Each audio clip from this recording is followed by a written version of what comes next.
관계가 알맞은 문장 쓰기. 자, 호응. 호응이 뭘까요? 여러분 익숙한 단어인가요? 호응. 자, 호응이라는 거는 여러분 한자 좀 알아요? 부를 호자요, 부를 호. 누가 부르고 부를 호에 응할 응이에요. 부를 호, 응할 응. 누가 부르고 이에 응하는 거예요. 부르고 응하는 관계가 알맞은 문장 쓰기. 호응 관계가 알맞은 문장 쓰기. 이게 무슨 말인지 내용을 한번 살펴볼까요? 첫 번째 문단부터 보겠습니다. 문장 안에서 앞에 어떤 말이 나오면 뒤에 적절한 말로 대응시키는 것을 호응이라고 합니다. 네. 여기서 이제 호응이 무엇인지 설명해 주고 있죠? 자, 문장 안에서 앞에 어떤 말이 나오면 앞에 어떤 말이 나오면 뒤에 적정하는 말로 대응시켜야 된다는 거죠. 이 호응이 이루어지지 않으면 문장이 어색해지거나 전달하려는 뜻이 제대로 전달되지 못하는 문장이 되기 때문에 문장을 쓸 때는 호응 관계가 알맞게 쓰는 법을 알아두어야 합니다. 뭐뭐 하기 때문에. 왜 호응 관계에 알맞게 써야 된다고 했죠? 호응 관계가 안 맞으면 문장이 어색해지고 그리고 전달하려는 뜻이 제대로 전달이 안 되기 때문이죠. 자, 두 번째 문단 볼게요. 문장에 쓰이는 호응 관계의 종류는, 자, 호응 관계의 종류가 나오네요. 시간을 나타내는 말과 서술어의 호응. 자, 시간. 앞에 시간이 나오는 건가 봐요. 자, 시간이 나와요. 시간을 나타내는 말과 서술어의 호응. 두 번째, 높임의 대상을 나타내는 말과 서술어의 호응. 세 번째, 동작을 당하는 주어와 서술어의 호응. 네 번째로, 꾸며주는 말과 서술어의 호응. 호응이 있습니다. 호응의 호응 관계의 네 가지 종류에 대해서 나왔어요. 자, 그러면 이제 뒤로 가면 각각에 대해서 설명이 나오겠죠? 시간을 나타내는 말과 서술어의 호응. 이게 무슨 말인지 한번 볼까요? 시간을 나타내는 말과 서술어의 호응으로 알맞은 문장의 예로는 내일 친구를 만날 거야 와 같은 문장이 있습니다. 자, 시간. 여기서 시간을 나타내는 말이 뭐예요? 내일. 그런데 서술어가 만날 거야. 미래죠. 내일 친구를 만났어 라는 문장은 어떻게 느껴지나요? 문장이 자연스럽지 못하고 어색하다는 느낌을 받을 텐데, 그렇죠. 왜냐하면 내일이라는 거는 아직 일어나지 않은 시간이에요. 그죠? 다음 날이죠. 지금 현재의 다음 날이죠. 그런데 서술어가 만났어 라고 과거형이에요. 그러니까 문장이 어색하게 느껴지죠? 문장이 자연스럽지 못하고 어색하다는 느낌을 받았을 텐데 이는 호응이 제대로 되지 않았기 때문입니다. 이제 이해됐죠? 이제 호응이 무슨 말인지 생각보다 어렵지 않죠? 자, 다음. 높임의 대상을 나타내는 말과 서술어의 호응. 이게 나오네요. 호응과 관련한 예시 문장으로 할아버지께서 주무신다 라는 문장을 살펴보겠습니다. 자, 볼까요? 할아버지께서 주무신다. 만약 할아버지께서 잔다 라고 하면 할아버지께서는 높임의 대상을 나타내는 말이지만 서술어 잔다는 높임말이 아니므로 그렇죠. 그래서 호응 관계가 알맞지 않습니다. 높임의 대상과 서술어의 호응이 어떤 의미인지 이제 알았죠? 예를 들어서 할아버지께서 주무신다가 아니라 내 친구 누구누구가 주무신다. 이것도 역시 주어와 높임의 대상을 나타내는 말과 서술어가 호응이 맞지 않는 거죠. 자, 다음으로 동작을 당하는 주어와 서술어의 호응을 살펴볼게요. 동작을 당하는 주어와 서술어의 호응으로는 알맞은 문장의 예로는 바다가 보였다라는 문장이 있으며, 자, 볼까요? 여기서 주어가 뭐예요? 바다가가 주어죠. 바다가 주어예요. 서술어는 보였다. 그런데 바다가 보았다라고 한다면 호응이 되지 않죠? 바다가 볼 수 있어요? 아니죠. 그러니까 동작을 당하는 주어와 서술어가 서로 호응하지 않는다는 거예요. 그래서 바다가 보았다라고 한다면 호응이 되지 않아 문장이 자연스럽지 않기 때문에 호응 관계가 알맞지 않은 문장이라는 것을 알 수 있습니다. 그렇다면 고양이와 새가 하늘을 날고 있습니다 라는 문장에서 주어와 서술어의 호응이 어색한 부분은 어디일까요? 여기서 주어가 뭐예요? 그렇죠. 고양이와 새가 주체죠, 주체. 주어. 고양이와 새가 주어가 되죠. 하늘을 날고 있습니다. 서술어는 날고 있습니다. 자, 뭔가 어색한가요? 네. 이 문장에서 주어의 호응이 이루어지는 서술어는 각각 고양이가 날고 있습니다와 새가 날고 있습니다가 되는데, 고양이는 날고 있지 않기 때문에 고양이가 날고 있다는 부분이 어색하다는 것을 알 수 있습니다. 따라서 문장을 고양이가 걷고 있고 새는 하늘을 날고 있습니다로 고쳐야 합니다. 됐죠? 이게 동작을 당하는 주어와 서술어의 호응이라는 거예요. 그러니까 주어와 서술어가 서로 호응을 하고 있는지, 그죠? 주어와 서술어가 서로 호응을 해야 한다. 동작을 당하는 주어와 서술어의 호응에 대해서 알아봤고요. 마지막으로 꾸며주는 말과 서술어의 호응에 대해서 설명하고 있네요. 꾸며주는 말과 서술어의 호응은 꾸며주는 말인 결코, 전혀, 별로 이런 말이 앞에 나오면, 자, 서술어에서는 아니다, 없다, 아니하다, 못하다 등과 같이 부정의 뜻을 가진 서술어와의 호응으로 이해할 수 있습니다. 예를 들어 나는 여행을 다니는 것을 별로 좋아한다. 이상하죠? 별로 좋아한다. 앞에 결코, 전혀, 별로가 나오면 어떻게 해야 되죠? 나는 여행 다니는 것을 별로 좋아하지 않는다로 부정의 뜻을 가진 서술어로 바꿔줘야 돼요.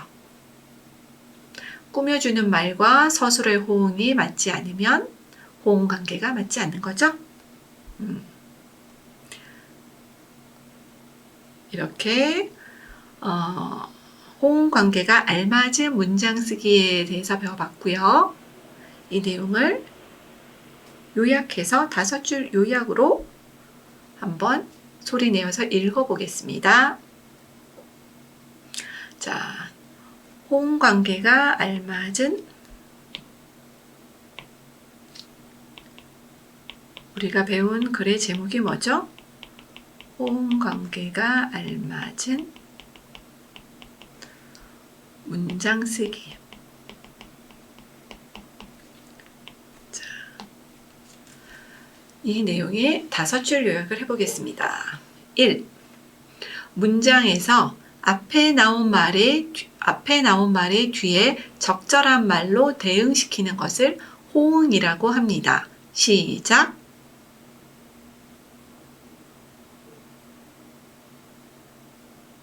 2. 호응이 이루어지지 않으면 문장이 어색해지거나 잘 전달되지 않는 문장이 됩니다. 시작.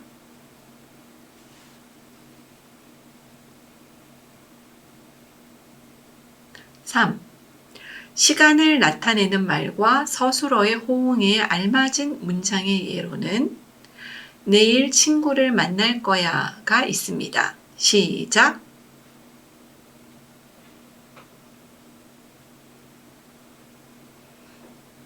4. 높임의 대상을 나타내는 말과 서술어의 호응에 알맞은 문장의 예는 할아버지께서 주무신다가 있습니다. 시작.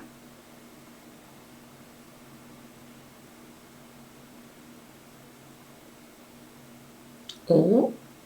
나는 여행 다니는 것을 별로 좋아한다는 꾸며주는 말과 서술어의 호응이 되지 않으므로 나는 여행 다니는 것을 별로 좋아하지 않는다로 만드는 것이 호응 관계가 알맞은 문장이 됩니다. 시작.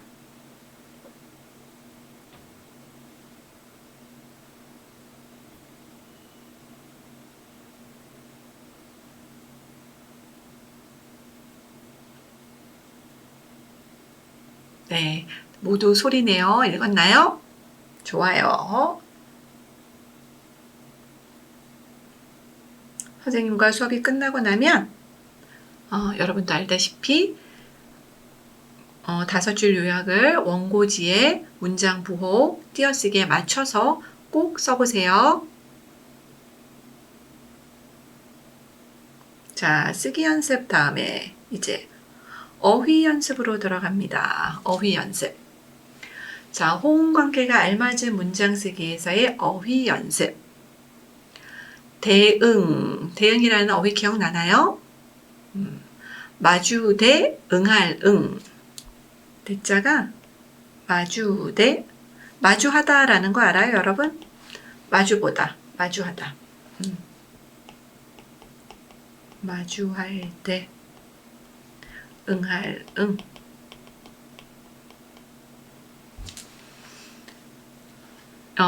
이 대응은 1문단에 나와 있어요. 여러분 1문단에서 짧은 글짓기 하기 전에 대응이 어떻게 문장에서 쓰여 있는지 한번 찾아보고 짧은 글짓기를 하세요. 자, 대응 읽어볼게요. 대응. 어떤 두 대상이 주어진 어떤 관계에 의하여 서로 짝이 되는 일. 시작. 다음 전달.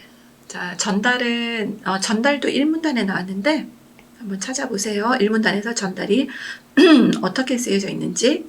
전달, 전할 전, 전하는 거예요. 전할 전, 도달할 달, 전에서 도달하는 거예요. 전달, 읽어볼게요. 전달, 지시, 명령, 물품 따위를 다른 사람이나 기관에 전하여 이르게 함. 시작.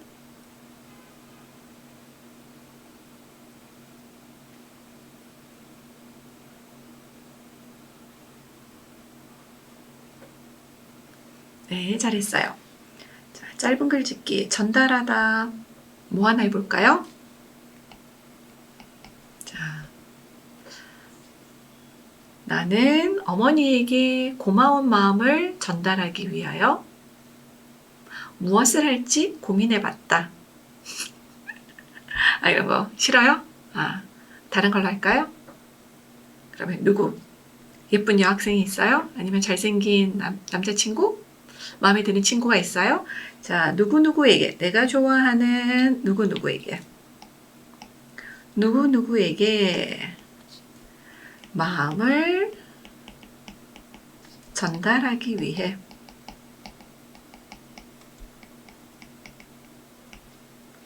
무엇을 선물할지 무엇을 선물할지 밤새도록 고민하였다. 네. 자, 짧은 글짓기 하나 했고요. 다음 어휘 볼게요. 어색하다. 격식이나 규범, 관습 따위에 맞지 아니하여 자연스럽지 아니하다. 시작.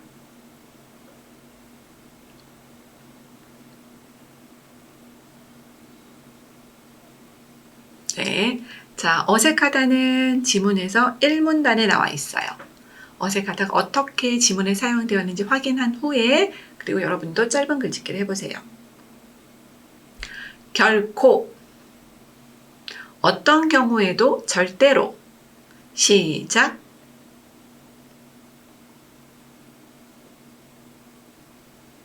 결코는 6문단에 나와 있어요. 결코가 나오면 서술어에 부정의 서술어를 써줘야 된다 이렇게 나와 있었죠. 네.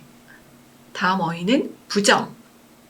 부정은 올바르지 아니하거나 옳지 못함. 시작. 네. 이제 어휘를 마쳤고요. 어휘 연습을 이제 독해 연습할 시간이네요. 선생님이 짧게 시간을 줄 테니까 혼자서 문제를 한번 풀어보세요.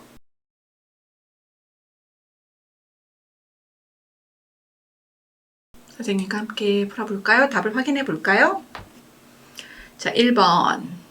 다음 중 본문의 내용으로 알맞지 않은 것을 고르세요. 1번. 문장 안에서 앞에 어떤 말이 나오면 뒤에 적절한 말로 대응시키는 것을 호응이라고 한다. 맞죠? 부를 호, 응할 응. 그죠? 앞에서 어떤 말이 나오면, 앞에서 나오면 뒤에 응하는 거죠. 적절한 말로 대응시키는 것을 호응이라고 한다. 맞습니다. 2번. 문장이 자연스럽지 못하고 어색하다는 느낌을 받는다면 이는 호응이 제대로 되지 않았기 때문이다. 맞죠? 그래서 호응이 제대로 되도록 문장을 써야 된다는 얘기죠. 그렇지 않으면 어떻다? 문장이 자연스럽지 못하고 어색하다는 느낌을 받는다. 3번. 내일 친구를 만날 거야는 호응이 제대로 이루어지지 않은 문장이다. 호응이 제대로 이루어지지 않았나요? 한번 볼까요? 내일 친구를 만날 거야. 내일이라는 시간이 앞에 나오고 서술어는 만날 거야 라는 미래가 나왔으니까 호응이 잘 이루어졌네요. 호응이 잘 이루어졌어요. 그쵸? 답은 3번이네요. 또 4번도 살펴볼까요?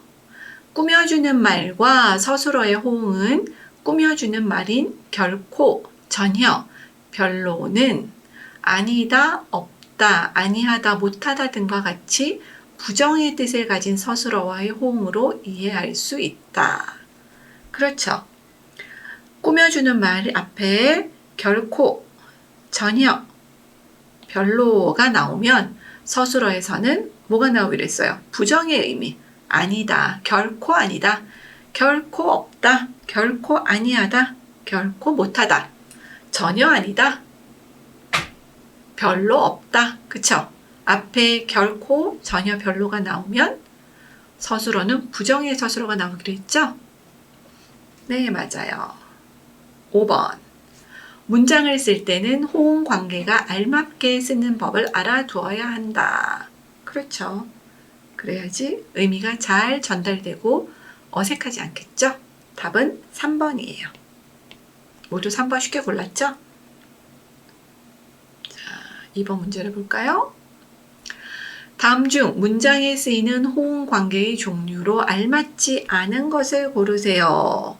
문장에 쓰이는 호응 관계 우리 4가지 했죠? 자, 그런데 예문이 5개니까 하나가 알맞지 않다는 거네요. 살펴볼까요? 1번. 시간을 나타내는 말과 서술어의 호응. 있었죠? 맞아요. 2번. 높임의 대상을 나타내는 말과 서술어의 호응. 있었죠. 할아버지가 주무신다. 3번. 동작을 당하는 주어와 서술어의 호응. 바다가 보였다. 있었죠. 4번. 동물을 나타내는 말과 서술어의 호응. 동물을 특정하게, 동물에 대해서 특정하게 서술어가 호응해야 된다는 내용이 있었나요? 없었어요. 자, 5번. 꾸며주는 말과 서술어의 호응. 꾸며주는 말과 서술어의 호응. 앞에서 나왔죠. 전혀, 결코 이런 말이 나올 때는 서술어에 부정어가 나온다. 부정의 서술어가 나온다. 답은 4번이네요. 그쵸? 4번. 자, 3번 볼게요. 다음 중 호응 관계가 바른 것을 고르세요. 1번. 내일, 시간이 나왔죠? 시간. 내일 친구를 만났어. 만났어는 과거인데요. 그렇죠? 내일 친구를 만날 거야. 그게 아니면 어제 친구를 만났어. 이렇게 해도 되겠죠? 어제 친구를 만났어. 2번. 할아버지께서 잔다. 할아버지께서 높임 대상이 서술어 어떻게 되나요? 적절한 높임 서술어가 들어가야 되죠? 주무신다. 할아버지께서 주무신다.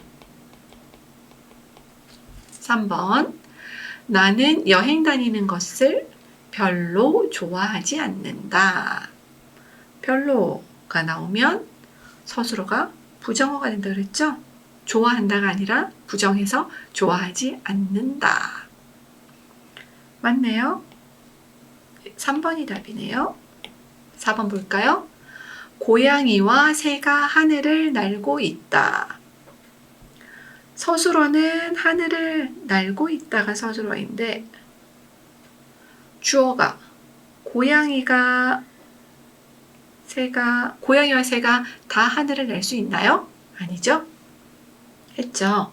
고양이는 걸어 다니고 새는 하늘을 날고 있다. 5번. 바다가 보았다. 바다가 보였다가 되죠? 바다가 볼 수 있어요? 바다가 보였다가 되는 거죠. 자, 답은 3번이네요. 여러분도 3번 골랐죠? 자, 4번 살펴볼게요. 마지막 문제인데요. 다음 중 호응이 제대로 이루어지지 않을 경우 일어나는 일로 알맞은 것을 고르세요. 호응이 제대로 이루어지지 않을 경우. 1번. 문장이 창의적으로 변한다. 2번. 완벽한 문장이 완성된다. 3번. 내용이 적절해진다. 4번. 문장이 끝나지 않는다. 5번. 전달하려는 뜻이 제대로 전달되지 못한다. 5번이죠. 의미가 어색해지고 따라서 전달하려는 뜻이 제대로 전달되지 못한다. 호응이 제대로 이루어지지 않을 경우. 4번이네요. 네, 잘했어요. 자, 문제를 모두 풀었고 이제 기억력 연습 시간입니다. 우리가 앞에 지문에서 뭘 했죠? 호응 관계가 알맞은 문장 쓰기에 대해서 살펴봤죠? 자, 거기서 무엇을 배웠나요? 호응, 대응, 호응 관계에는 종류가 무엇이 있는지 4가지 종류를 배웠죠? 자, 한번 떠올려 보세요.